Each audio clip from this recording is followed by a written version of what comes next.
Line ಮೇಲೆ ಇತ್ತು ಅನಿಸುತ್ತೆ ಬಹುಶಃ. ಬೌಲರ್ನ ವಾದ ಸಹ ಅದೇ ಆಗಿದೆ. ಅಷ್ಟೇ ರೀತಿಯ ಉತ್ತಮ ಅಂಪೈರಿಂಗ್ ಸಹ ಇಲ್ಲಿ ಬರ್ತಾ ಇದೆ. ಎಲ್ಲ ಪಂದ್ಯದಲ್ಲೂ ಉತ್ತಮ ರೀತಿಯ ಅಂಪೈರಿಂಗನ್ನು ಮಾಡ್ತಾ ಇದ್ದಾರೆ. ಯಾವುದೇ ತಪ್ಪು ನಿರ್ಣಯಗಳನ್ನು ಇಲ್ಲಿಯವರೆಗೂ ಯಾವುದೂ ನೀಡಿಲ್ಲ. ಭಾರಿ ಬೌಂಡರಿ ಮಹೇಶ್ ಭಟ್ಟಾರ್ ಅವರ ಬ್ಯಾಕ್ ಟು ಬ್ಯಾಕ್ ಬೌಂಡರಿ.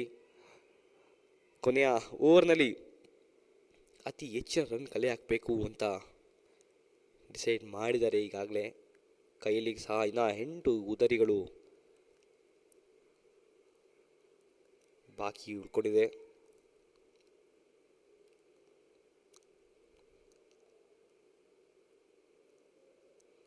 ಟಗ್ಔಟ್ನಲ್ಲಿ ಸಹ ಒಂದು ಉತ್ತಮ ರೀತಿಯ ವಾತಾವರಣ ಕಾಣಿಸ್ತಾ ಇದೆ, ಪಾಸಿಟಿವಿಟಿ. ಅದೇ ರೀತಿ ಮತ್ತೆ ಕ್ಷೇತ್ರ ರಕ್ಷಣೆಯಲ್ಲಿ ಸ್ವಲ್ಪ ಎಡವಟ್ಟು, ಒಂಟಿ ಊಟದ ಸೇರ್ಪಡೆ ಮತ್ತೆ